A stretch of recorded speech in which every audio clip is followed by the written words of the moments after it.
Hello everyone, কেমন আছেন সবাই? শীতকালীন সবজি দিয়ে মাছের তরকারির ঝোল খেতে খুবই মজা লাগে। এজন্য আমি একটি কাতল মাছ নিয়েছি এবং কাতল মাছের টুকরাগুলো খুব ভালোভাবে এপাশ ওপাশ করে ভেজে নেব। তারপরে আমি মাছগুলোকে উঠিয়ে রেখে একটি কড়াইতে তেল দিয়ে তাতে পেঁয়াজ, কাঁচামরিচ, লবণ দিয়ে ভেজে নেব।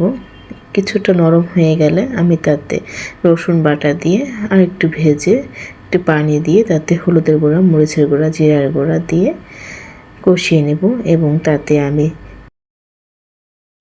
সবজিগুলো দিয়ে খুব ভালো করে কষিয়ে তাতে পানি দিয়ে দেব পরিমাণ মতো এবং পানিটা ফুটে এলে কিছুক্ষণ জাল করে তাতে মাছগুলো দিয়ে দেব। সবার শেষে ফুরানি বাটা দিয়ে নামিয়ে নেব। ফুরানি বাটা দিয়ে মাছের ঝোল খেতে খুবই মজা লাগে। আপনারা চাইলে বাসায় ট্রাই করতে পারেন। আল্লাহ হাফেজ।